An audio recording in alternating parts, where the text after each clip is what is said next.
Gah, paisible village de 2500 habitants au nord du Pakistan, est berceau d'un homme politique aujourd'hui à la tête de la plus grande démocratie du monde, le Premier ministre indien Manmohan Singh. Né ici en 1932, il a grandi dans ces rues, avant de fuir le village en 1947, durant la sanglante partition de l'Inde et du Pakistan. Son école primaire est toujours là, et son ancien camarade de classe se souvient très bien de lui. Singh était notre délégué. Nous avons commencé le primaire ensemble et nos amis avaient l'habitude de dire « Si tu n'as pas appris ton alphabet, demande à Singh, il t'aidera ». Notre professeur était Doulatram, il venait d'asile. Je suis content d'avoir eu cet homme comme camarade de classe. Un homme qui n'a pas oublié son village natal.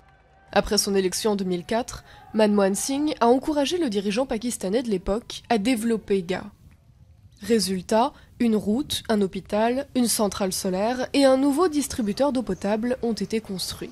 Mais l'arrivée d'un nouveau président à la tête du Pakistan a stoppé ces ambitieux projets. Malgré tout, le Premier ministre indien reste très populaire dans le village qu'il a vu naître. Tout le monde dans le village, petits et grands, aimerait le voir ici au moins une fois.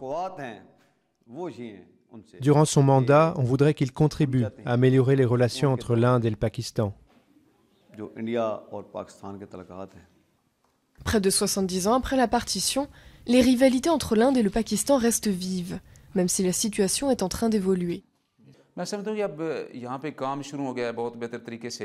Je pense que les choses ont commencé à aller dans le bon sens. Par exemple, la diplomatie du cricket marche bien. Malgré les gros problèmes entre les deux pays, la situation s'améliore. S'ils se parlent, le problème peut être résolu.